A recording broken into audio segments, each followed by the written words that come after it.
Bonjour, je m'appelle Rose, je travaille en maison de retraite depuis 34 ans et pas d'aujourd'hui. Je suis responsable logistique ou gouvernante.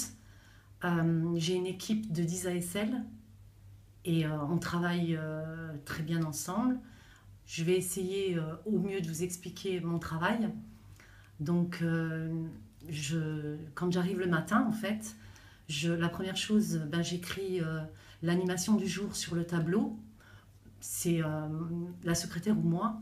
Et on écrit le sein du jour, on écrit l'animation du jour pour que les résidents puissent savoir ce qui se passe dans la journée. Ensuite, je fais un tour dans les étages. Je vais voir si tout va bien. Je vais voir si mon équipe est au complet. Je dis bonjour aux résidents. Je prends du temps, j'essaye de prendre du temps et ils ont toujours quelque chose à me raconter. Et certains résidents, même la première chose qu'ils font, qu'elle fait, parce que c'est une résidente, elle me chante une chanson qu'elle adore et que j'adore d'ailleurs. Et c'est son petit coucou du jour. Et en émotion, c'est très fort parce que elle sait que j'adore cette chanson et elle me fait plaisir. Et je lui fais plaisir aussi parce que je l'écoute. Et après, d'autres résidents nous racontent aussi ben, comment ils ont passé leur nuit, tout ça. Euh, J'essaye de les écouter parce que ça fait partie de mon travail. Et après, je change des plannings s'il faut changer des plannings parce que malheureusement, en maison de retraite, il y a des maladies. Et on essaye de faire au mieux pour que la journée se passe bien et que l'effectif est au complet. Et si je n'arrive pas à avoir l'effectif au complet, je participe aux tâches ménagères. Ça fait partie de notre travail. Et ensuite, le temps passe vite. Le temps passe très très vite en maison de retraite.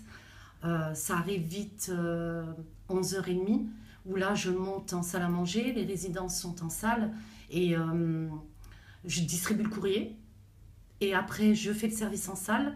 Je suis la deuxième au service. Et ça me permet de voir aussi si tout se passe bien en salle à manger. Le résident, on essaye de prendre du temps aussi parce qu'ils ont toujours, même au moment du repas, quelque chose à nous dire.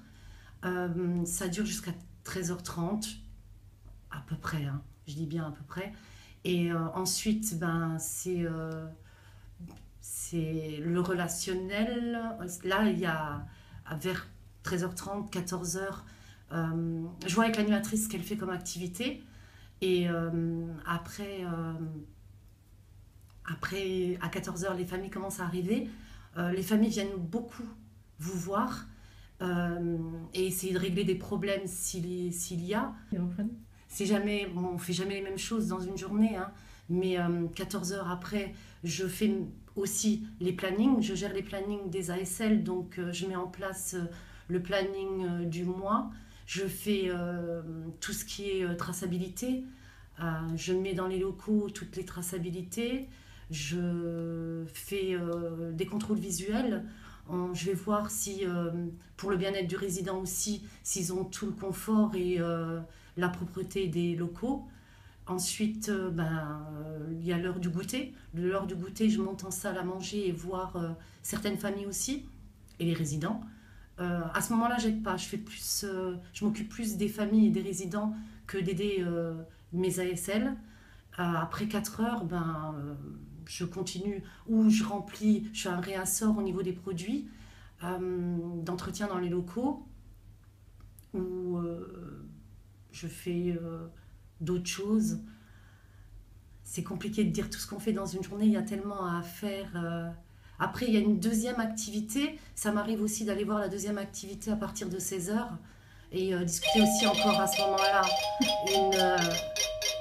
avec les résidents.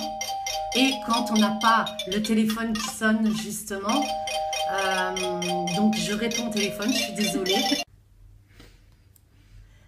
Il m'est arrivé de participer aux animations et de créer des tableaux avec les résidents, avec du recyclage, avec des capsules de Nespresso, du papier toilette, du papier, du tissu. Et on en a fait des tableaux pour décorer tout le deuxième étage, en fait, les couloirs. Et c'est ma fierté, parce que quand je fais visiter les structures pour des nouvelles arrivants et des familles, ça fait partie de ma visite en fait. Je monte les tableaux et les familles sont ravies de voir que j'expose justement le travail des résidents. Les résidents sont fiers, les résidents montrent aussi à leur famille, les petits-enfants, tout ça, tout ce qu'ils ont fait. Et c'est leur fierté et ma fierté aussi. Et ils sont très beaux d'ailleurs.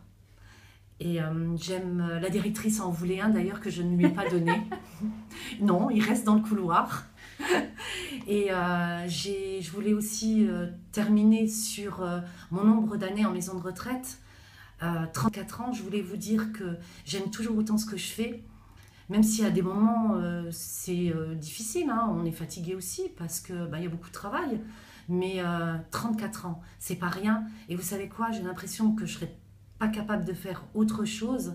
J'ai choisi quand j'étais jeune de faire un BEP sténo et je n'ai jamais travaillé dans un bureau parce que je voulais apporter du bien-être à des personnes. J'ai choisi la maison de retraite et aujourd'hui j'espère que je peux leur apporter ce bien-être. J'ai l'impression, en tout cas j'essaye de faire au mieux. Et si le jour où je me rendrai compte que je n'apporte plus rien, je changerai peut-être, même si j'ai l'impression que je terminerai jusqu'à la retraite, parce que j'aime toujours autant. Voilà.